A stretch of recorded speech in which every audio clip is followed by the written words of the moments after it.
I'm very happy to be here in this, what do you call it? Bergen, I'm sorry. Just like a distant country cousin of a hamburger. Bergen. What's it, Bergen or Bergen? Bergen. Sorry, I'm new to this place. Very happy to be here with all of you, and I have been specifically asked to choose a topic of presentation, which I thought is more focused. And this is a topic that's been given to me, and I thought I'd quickly make some presentation for you. And all of you are familiar very much with the Bhagavad Gita, I think, definitely. And I have taken a sliver of the Bhagavad Gita and its focused instruction for you. And this is one of those topics, Arjuna's dilemma. Right? So we're going to discuss that.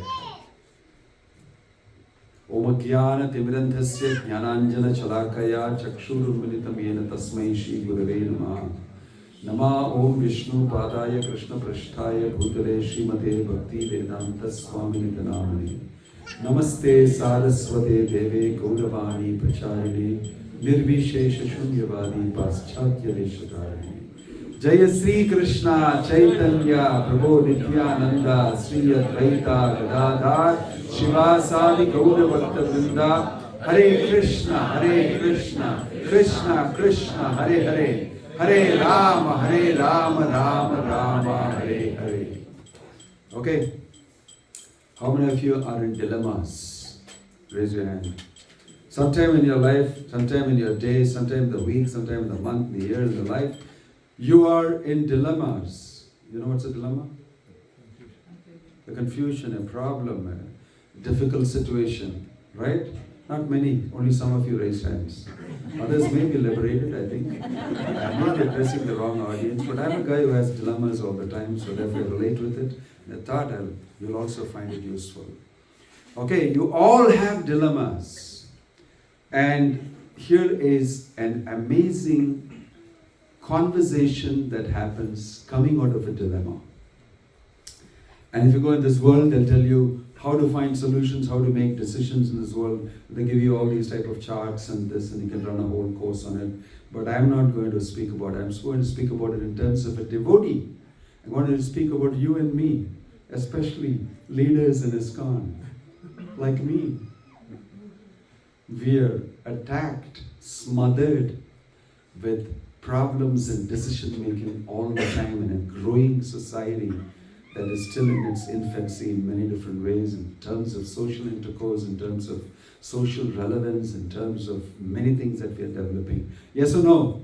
Yes. Yeah, we have a lot of things to learn from this particular instance. So, decisions, leadership, you may think, oh, it's not very relevant to me, I'm a housewife, I'm just a small guy with some small business. No, each one of us has got a leadership role. Even if you're in a family, you have to play a leadership. If nothing at all, you have to lead yourself. Yes or no? Yes. Yeah. So you need to lead yourself. So it's all about decision making and leadership in life. Whether you like it or not, you're subjected to decisions making. You need to do that all the time, and you know that. And decisions, I mean, there are all sorts of decisions, not the type of things about business decisions and strategies and how to make profits, how to exploit people, how to advertise something, and how to make sure that it's marketed, although people don't need it in their lives, how they will buy it, everything. I was speaking yesterday to a YouTube, what's his name? Rajiv. And he was telling me how they make sure advertisements are put inside and how you become one of their products and how they utilize you and everything. So I'm not talking about those type of decisions in business. I like to talk generally about decisions. I'm just here saying, you're a part of the International Society for Krishna Consciousness, you're congregation members, you are very much closely in touch with Bhakti Vedanta Swami Prabhupada's teachings. Yes or no? Yes. Yeah. And you like it very much, you follow it, and his whole instruction on a wonderful institution. So we all need to make these type of decisions, simple decisions. should I go to the temple today or not? There's a Maharaja coming from somewhere in India and he's going to speak about decisions. Should I not? It's a decision you took and you came here. And the simple decisions we need to take, should I keep away from sugar and should I, reduce my fat and go into proteins instead of carbs? It's a decision that the doctors forces you to make sometimes. There are lots of simple decisions we make in life. I'll walk today morning or not and everything. There's Bengali proverb that Prabhupada quoted that if you have to make a decision, a yedi yabon and a yabo means whether you'll pass stool or not, you must go and pass stool. It's not a great decision you need to make. But you make a decision whether I will eat or not eat, better don't eat. Don't eat, make a decision. So there's a proverb that says that. So we have numerous small decisions that we make in our life. And then there are soft decisions that we make. In our society we have a soft side of our institution and we have a hard side of our institution. Have you known that? Which portion do you like very much? I think you don't know. I'll explain to you first. The hard side of the institution is the International Society for Krishna Consciousness and the temple president sitting there. He comes out with all sorts, from tomorrow onwards, all of you will do this. You will actually donate for this. You will come for Mangalarati. You will this thing. The GBC has decided this. Oh my gosh. The soft portion of it, you're going for a yatra. We are going for a picnic tomorrow. It's a festival. There'll be a feast. The kids can all come up and all that. You like that portion? Which portion you like very much? The hard side of it, with the authority breathing down your neck, hot air, and telling you do this, do that? Or you like the other side? Blissfully, kirtan, bhajan, feast, yatra, association, da. Which portion do you like much? Really? Okay, I didn't know that. Yeah, hard portion is pretty unpopular, right? The hard institutional decisions that we are making. You need to fight court cases. In India, you're fighting court cases. I'm a trustee of ISKCON in India. I'm very much involved in strategizing things and the legal side of it, fighting and saving the title of the movement, and all that, hard decisions. Which is like, why the hell did I join the movement to fight a legal case or something? I did not do that. I want to be chanting, I'm a sannyasi, I should go around and preach and dance and be happy. Yes or no? Yeah. But then you have to do this. Bhakti Swami Prabhupada did it or not? The hard side of it. Yes. He did a lot of the hard side of it, establishing the institution. So we have hard decisions we have to make sometimes. And we have soft decisions also which is nice and you like that very much. Okay? And this applies to everybody in their life too, not only in the institution. You also have a hard side. You have to make hard decisions. Right? Some people I get all sorts of people coming and meeting me and giving all sorts of things. Should I do this or not? Maharaj wants some counseling. What is it? Should we divorce or not? It's a hard decision in life.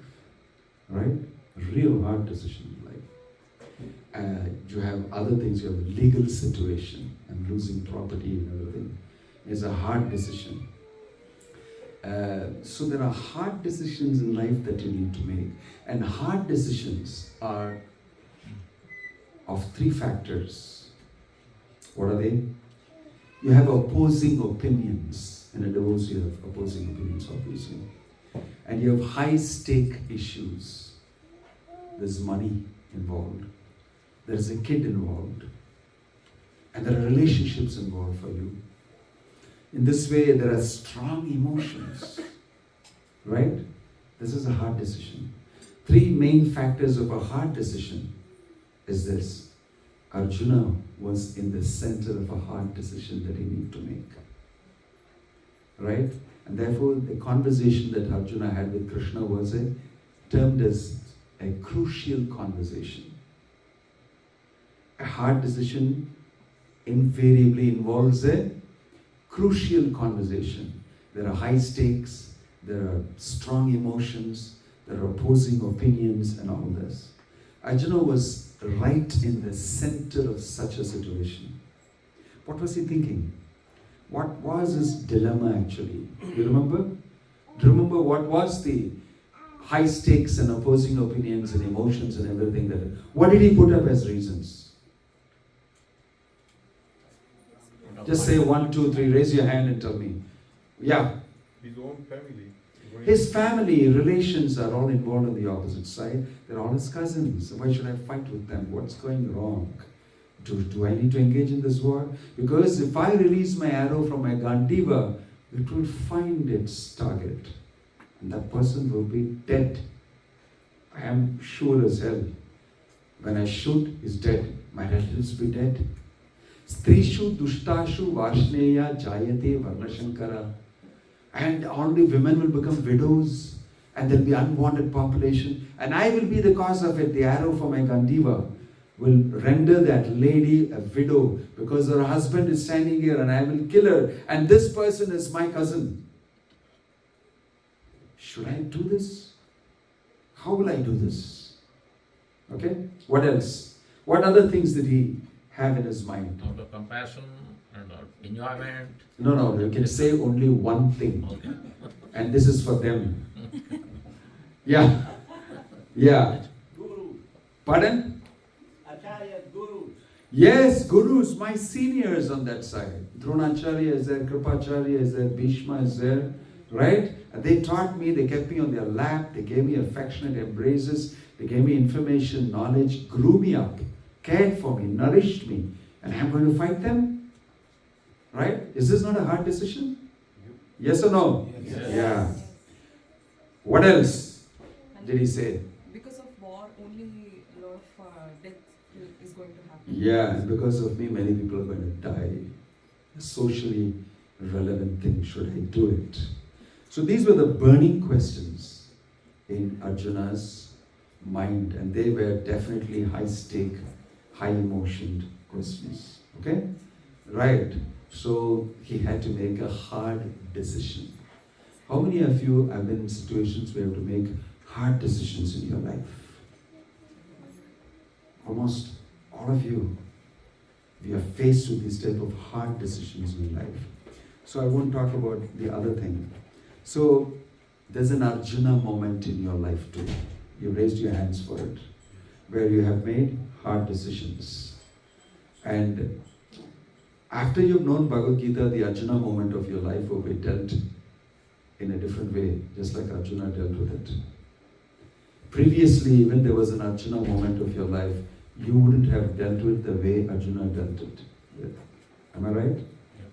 So what's the secret that Arjuna had that you don't have? And I'll skip this. What is it specially that Arjuna did and you did not do? Or what is it specially that Arjuna did and you were able to do? Basically, this is a little chart from my notes, long back, maybe 15 years back. I just took a snap of it.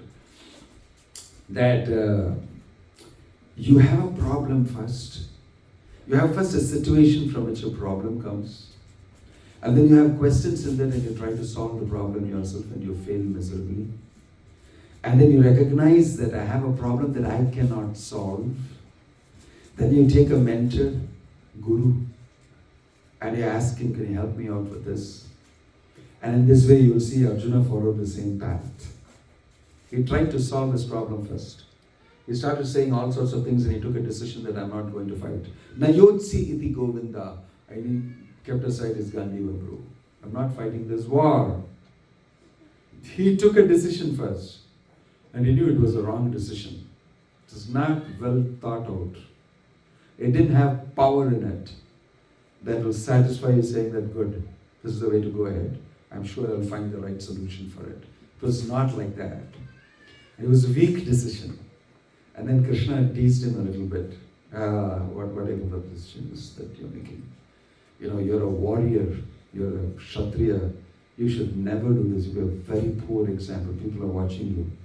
Right? What he said, famous shloka. Yad yad acharati sreshtas tat evetu rochana. People are watching you and they'll do the same thing like you're doing. You can't afford to take this decision. You simply cannot do this. It's not a good decision for you in your position. So sometimes the decisions which we think is the right thing may not be the right thing. May not be the right thing. And we know it. It's not a right decision. But then when you actually go to a mentor, a guru, and maybe he will help you. In this case, Krishna was his guru. Sishyaste ham shalimam tvam prapannam. He said, accept me as your Sishya, as your disciple, and instruct me. This changing positions. And then Krishna actually gave a solution. And in fact, the solution was not like one thing. Krishna gave so many things. I have written here 5 things. He led him into, he first of all tempted him by saying that Anarya Jushtam Asvargyam Akirtim Karam Arjuna. Wow, you're losing the opportunity of Swarga. There is Ramba, Kilotama, Menaka waiting for you. Soma Rasa is waiting for you, yaar. It's free. If you just fight in this war itself, you'll go there. You want to lose that opportunity? It tempted him with material results. But Arjuna was a very large person. He was not going to fall for that. He can get Ramba, Kilotama, Menaka even now without going to Sarvaloka. He's pretty handsome, pretty powerful, and a Kshatriya with many women were after, definitely. So he didn't fall for that. He didn't fall for that. Then Krishna went ahead and explained to him Karma Yoga, Jnana Yoga, Ashtanga Yoga, everything he explained to him and said, you can approach it like this, like this, like this, like this. And there was also Bhakti Yoga in it. In this way, you will see Krishna gave him a array of choices to choose from. Even the decision that Krishna gave, he didn't force him into a decision saying, this is what I think you should do. But he gave him hints. You could go like this, you could go like this, you could go like this, you could go like this. But the best thing I tell you, Arjuna, is to become my devotee. He kept saying that throughout. Whenever he gave a choice, along with it, he said, my devotee is the best, devotional service is the best. He kept hinting to him. Right? And finally he said, Man mana bhava mat bhakto matyaji maam namaskuru. He gave solutions, an array of solutions for Arjuna. And he influenced Arjuna to take the right thing according to him. But he didn't interfere in his individuality. He allowed Arjuna to make the decision. He didn't steal the thunder of making the decision from Arjuna. He had him make the decision by influencing him. You can see how powerful a mentor Krishna was. And obviously he would be. He's a supreme personality of Godhead. In this way, there were solutions. So do you sometimes have this type of problem? You said yes. You have a naughty problem in front of you. And you have been playing around with it without a solution for a long time. And you know from this, number one thing you should do is to recognize you have a problem. I'm saying this specifically because many people think that it's all fine. That will pass. The next morning you get up, it will disappear, the problem. I'll just filibuster a little bit and hide and do this and cover it up. I don't have a problem. Many people don't understand that they have a problem. And they need to put their energy and strategize something, put some time, and actually have it solved.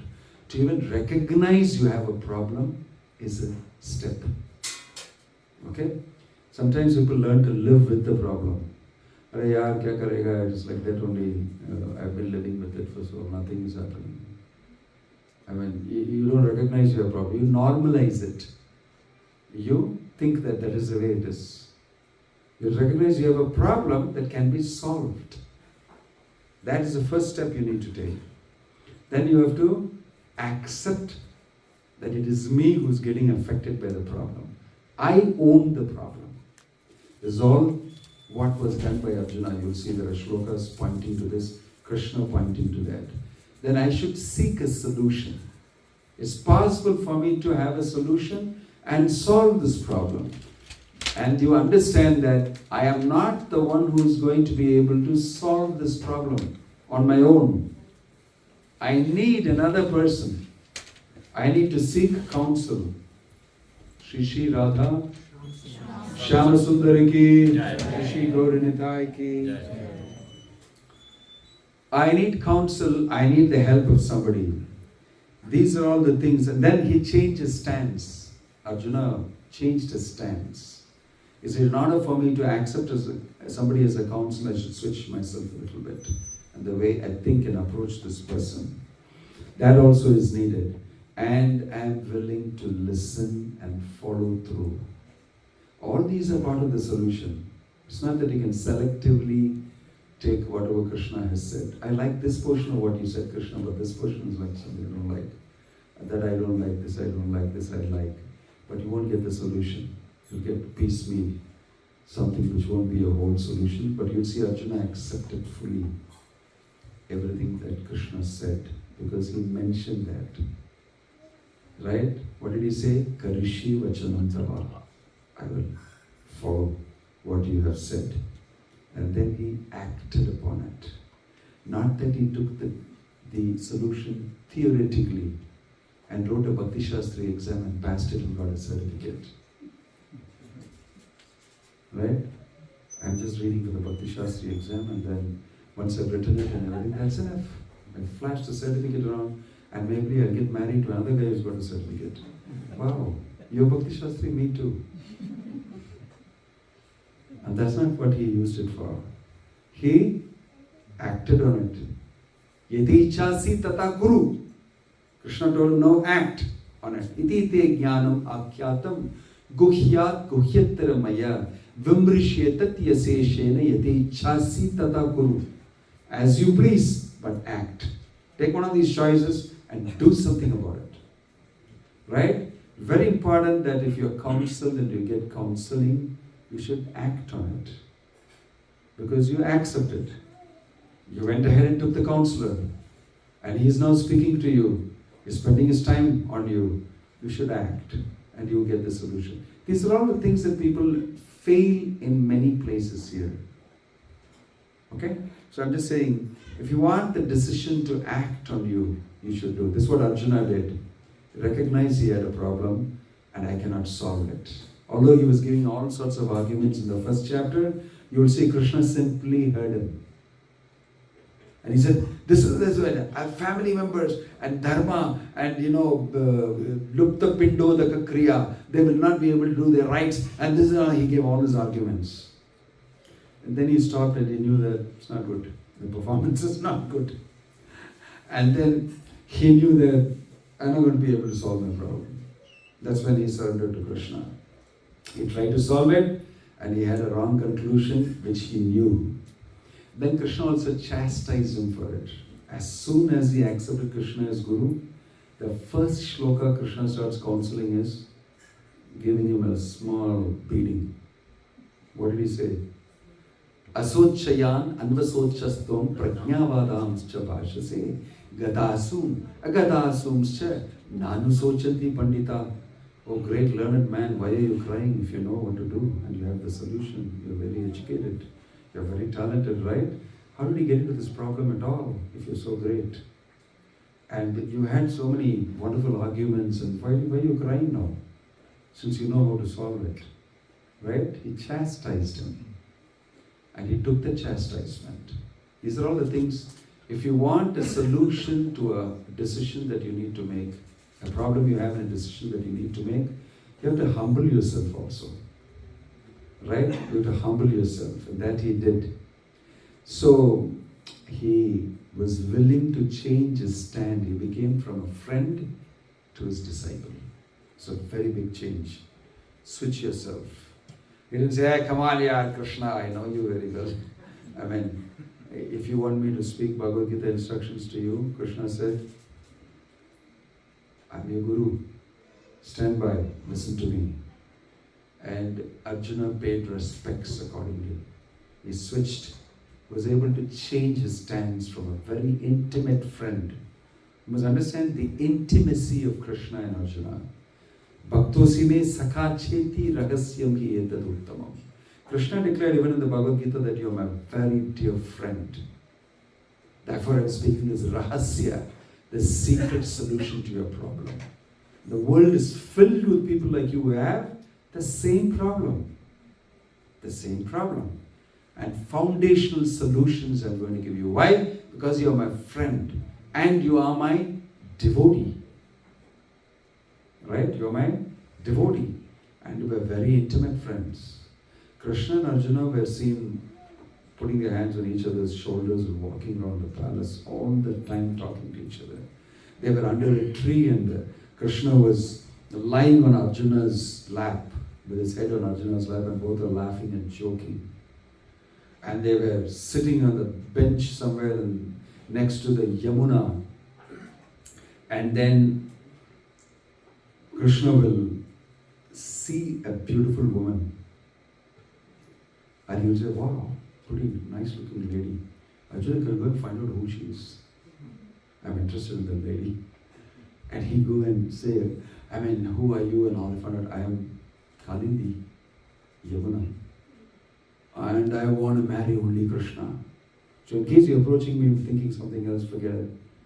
Don't come to me. It's Krishna I'm going to be waiting for. I'm exactly coming for Krishna only. He asked me to inquire about you. And in this way he married Kalindi. You got Kalindi for me. Wow, great. You will be a friend. Similarly, Subhadra, Krishna's sister, Arjuna kept looking at her and said, very beautiful she is. Huh? They went and told Krishna, excuse me, I think I sort of like your sister, Subhadra. What do you think about it?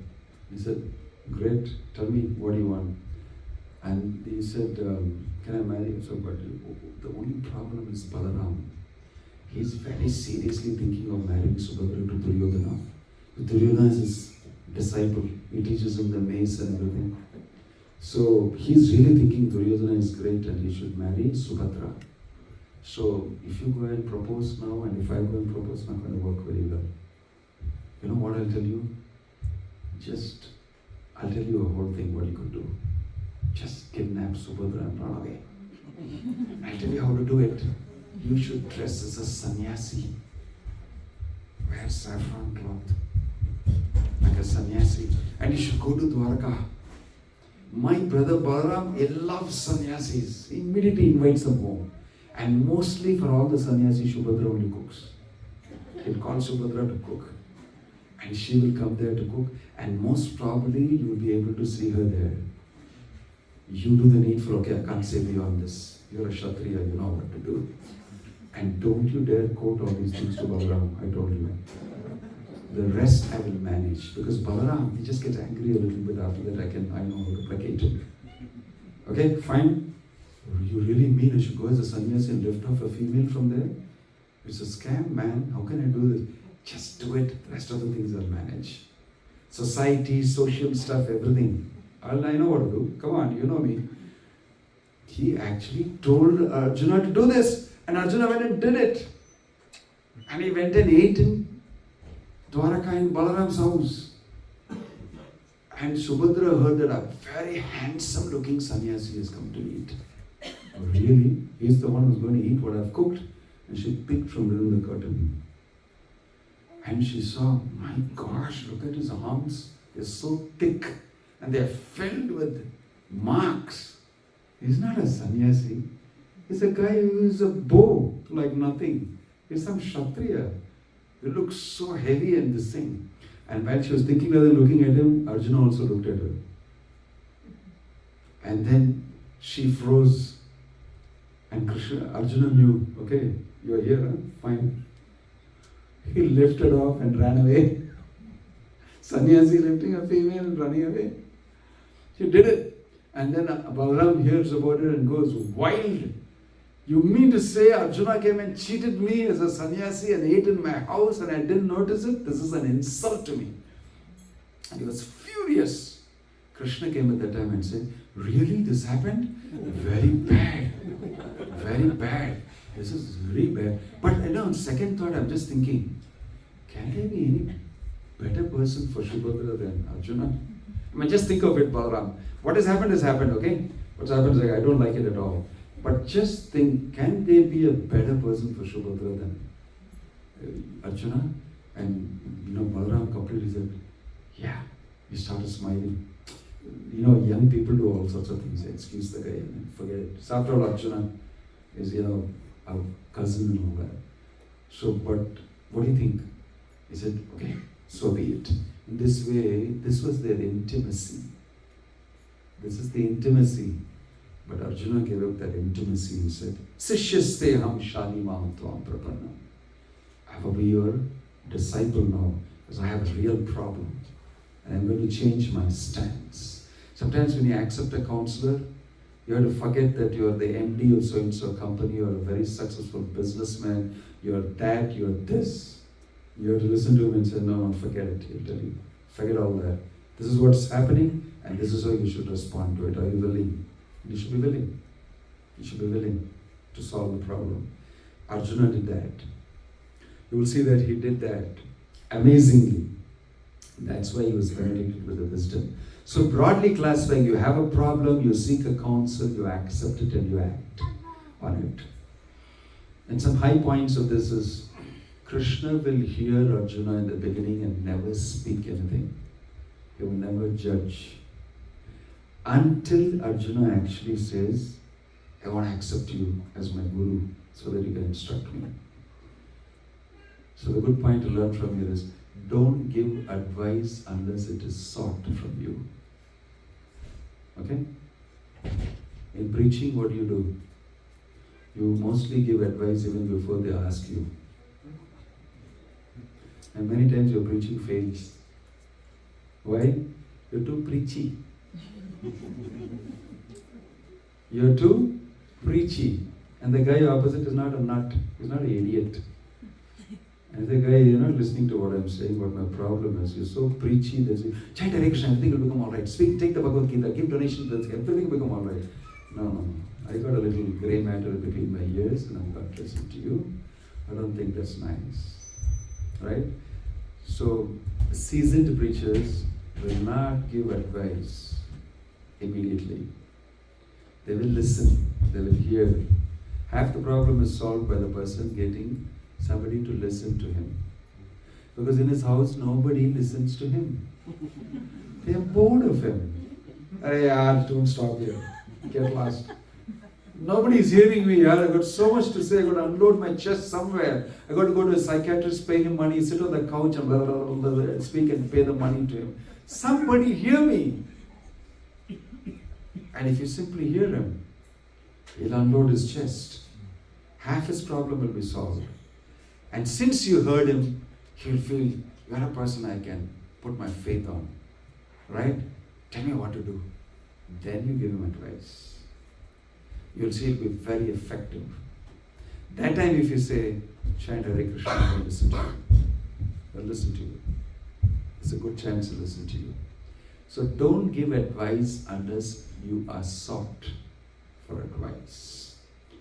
Then change your stance if you're the person taking the advice and the counseling.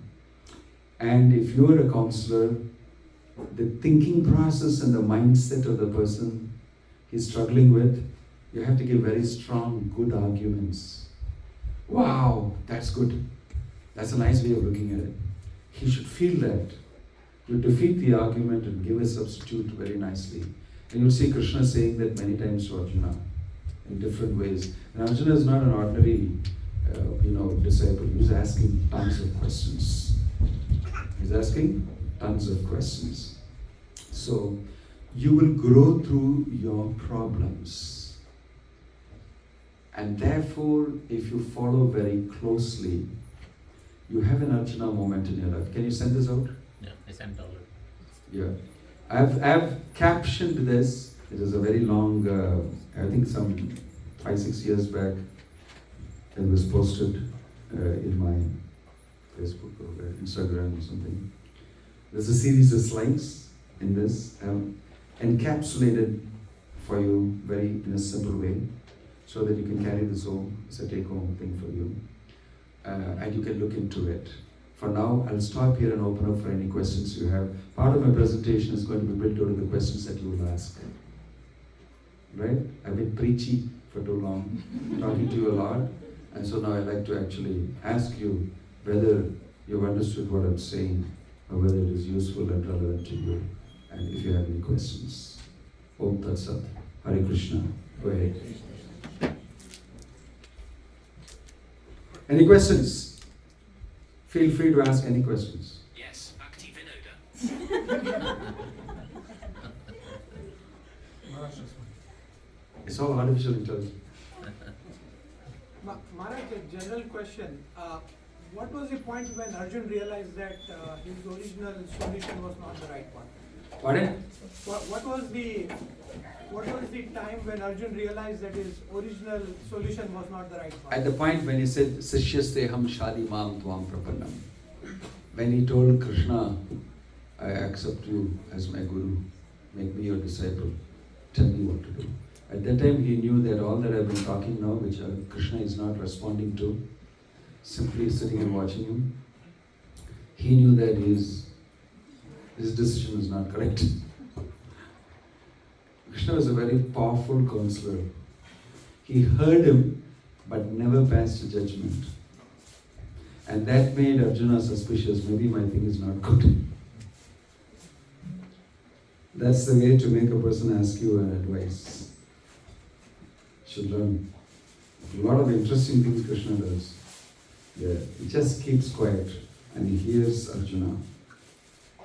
And he doesn't pass any comment. And he knows Arjuna is intelligent enough to understand that whatever solution he came upon is not good for him. And that's what happened. You can see that if you read the sequence in the Bhagavad Gita, you can see that. Yeah, anybody else has got another question or comment?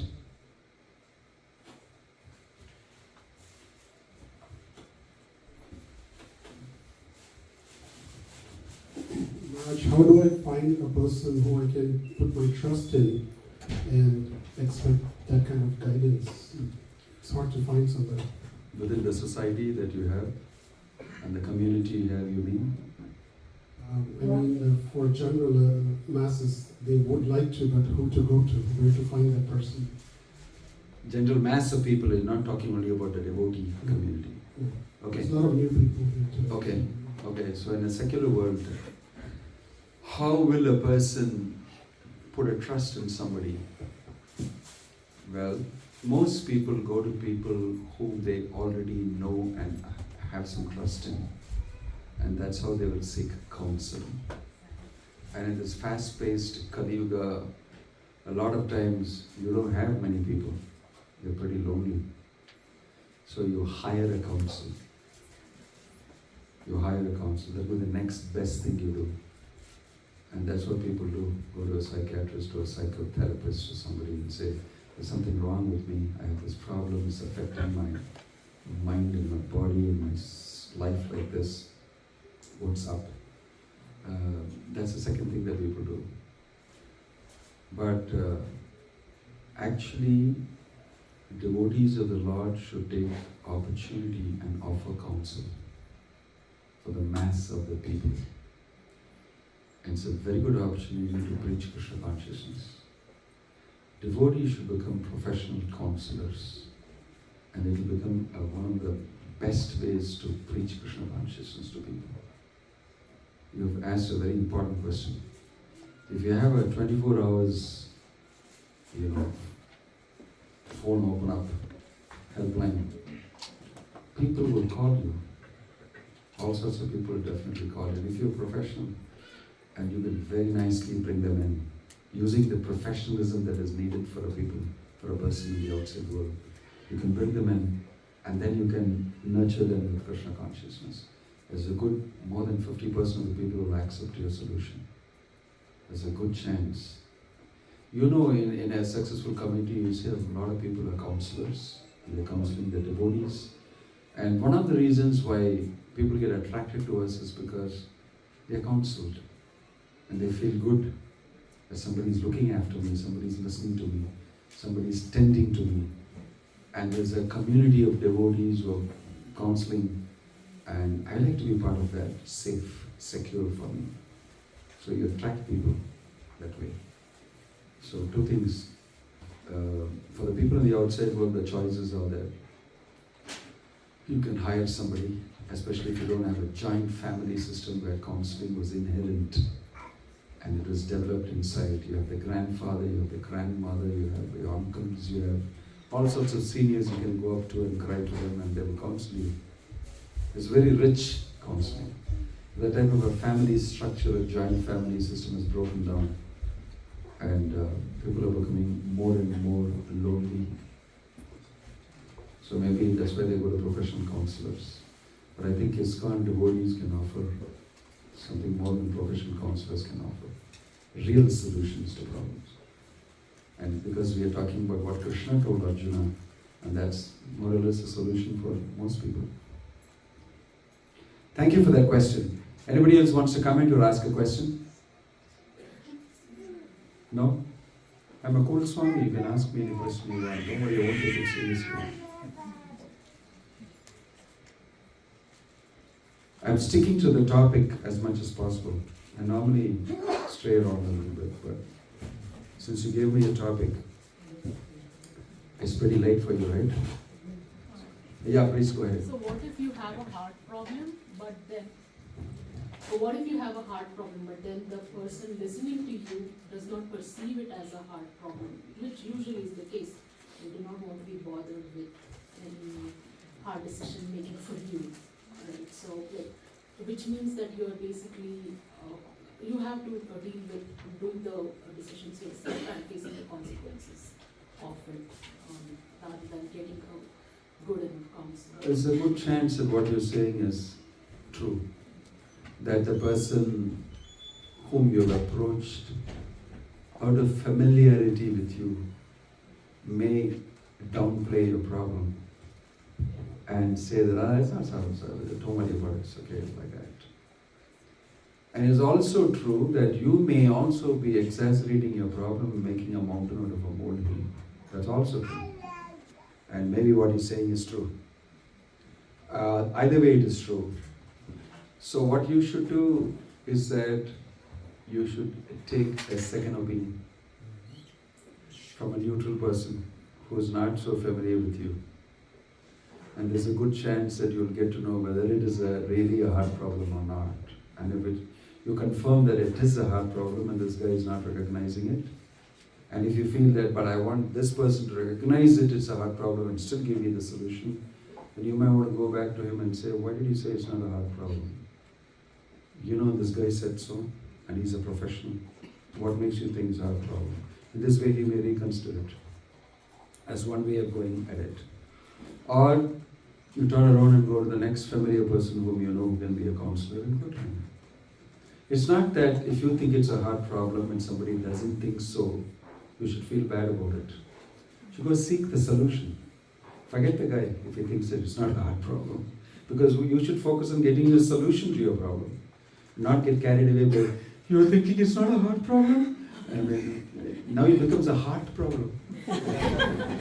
Because it's an emotional problem. You understand? So you should focus on solving your problem and go seeking the solution you need to. It's always good to look at a devotee to solve your problem. And he's also professionally qualified, all the more better. There's a few things I can offer to you because you're not revealing specifically what it is. So since it's a general question, I'm also giving you a general answer. I hope that helps. Yeah, go ahead. As you said, devotees can become a good counselors. At this stage of your life, how do you come out of your heart problems? My own heart problems? A good question you asked. ISKCON leaders don't have counselors on top. I think a lot of ISKCON leaders struggle alone.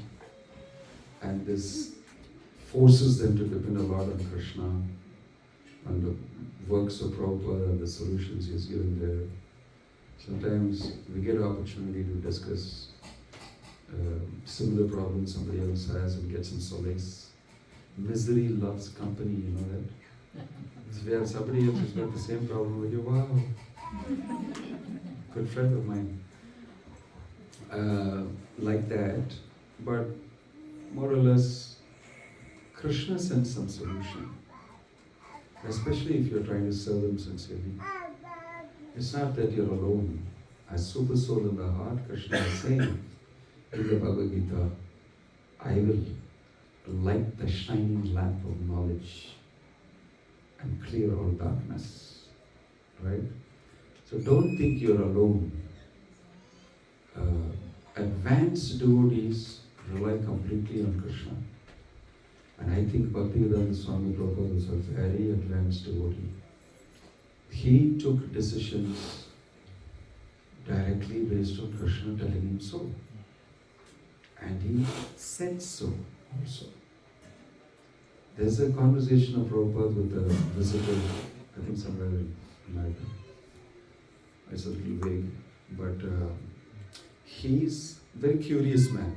How a monk like you is running an organization all over the world? I'm a professional and I do this so difficult. How are you doing it? And you're just a monk. What do you know? In that type of a mood. And it's proper distributing prasadam, I think, to people, the guests and everything. And he's asking, how do you run this organization of yours? Does Krishna tell you what to do? He's asking. He's a neutral man.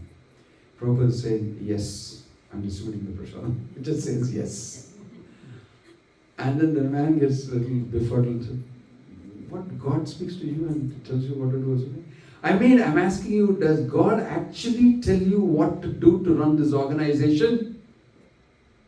And he again said, yes. Looked at him and said, yes. Krishna tells me what to do. And he's distributing prasadam. And immediately his disciple says, no, when Prabhupada says this, actually what he means is, Prabhupada shut him up and said, no, Krishna speaks to me. That's it. There was a pin drop of silence. He kept distributing prasadam. Prabhupada is actually saying, why don't you believe what I say? Krishna is instructing me and I do things according to that. He made it public. And it's not, nobody's going to talk about it. So he said that I am in touch with Krishna. My guru instructs me. I write these books because he has dictated these things to me. And Krishna tells me how to run this. And I'm doing it according to that. It's not me. I don't take credit for anything. He kept saying that. And his credit, if I have any credit, it's that I have strictly followed the instructions given by my guru. And therefore Krishna is instructing me. So that's a big situation for a very advanced devotee. But others who are also on the line of following and strictly following what Prabhupada said, there's a good chance that Krishna will actually help you.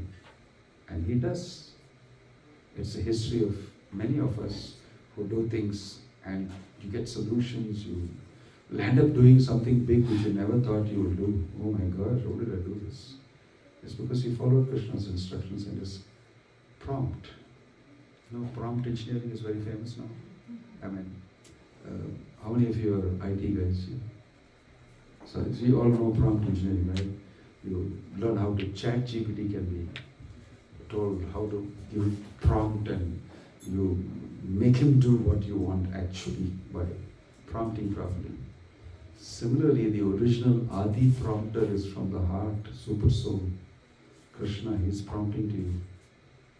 Maya is also prompting your mind through your mind. Mostly we follow Maya's prompts, but if you read Bhagavad Gita, you learn how to follow Krishna's prompts. And I think that's the original prompt. And it's proven by what you see from Prabhupada. So don't think that your problem solving is without the factor of Krishna in it. I hope that helps you. Yes. Right. Okay? Hare Krishna. Yeah. Okay. Hare Krishna. Somebody has a question on Zoom also. Go ahead. Ask. Hare Krishna Swami. Maharaj, if it's okay, if I One okay, go ahead. minute, hold on. Yeah, go ahead. If it's okay, I would like to know how you came to Krishna. One minute. How I came to Krishna, guys, like all of them. I ate prasadam. I read Prabhupada's books. I read The Science of Self-Realization first and got very attracted to the simple, powerful logic of the science of God presented by Prabhupada there. I'm not new to religion. I'm born in a Brahmin family and I have a large family in my Purvashram. I have 5 sisters, 2 brothers, and my mother was very religious, doing about 2.5 hours puja every day, and I was helping her and going to the temple and all that. But I thought I knew many things. When I read Prabhupada's books, everything turned 180 degrees, upside down. I knew I did not know many, many things which I thought I knew. And that was fascinating to me. The arguments given by Prabhupada, reading the Bhagavad Gita, and seeing the truth of things, especially the absolute truth. I became very attracted to that, and I thought that I should dedicate my life to share this with everybody else. A newfound discovery. And I'm on the same level of fascination even today. I'm trying to share. Haribol. Good. Some. Oh, okay. Good. What do you, how am I supposed to understand? Yes. Others have to hear. Okay, who is the Mataji who wants to ask a question? Anuradha. Please go ahead. I'm Krishna Prabhuji. Can you hear? Yes, Prabhuji, I wanted to know, like, how one can surrender. Oh, that's very simple. I've been trying to do it for so long. Mark Twain was asked, he was always smoking a cigar. He was asked, I challenge you to stop smoking the cigar. I'll give you so much. Oh, that's very easy. I've done it so many times. He said. So, you asked a very big question, and we are dealing with something very small like power of decision and Arjuna's dilemma. However, the path of surrender is what Arjuna took. Krishna said, surrender to me, and Arjuna said, Sishyasteham shadimam tvam prapannam. Prapanna means surrender. I surrender to you. Please accept me as your disciple. I will follow your instructions. So deciding to follow Krishna's instructions in the Bhagavad Gita is the first step in surrender. And it's simple. Become a devotee of Krishna. That's the first decision you take. I'm going to become a devotee. And then you work towards that. And it will lead you to surrender.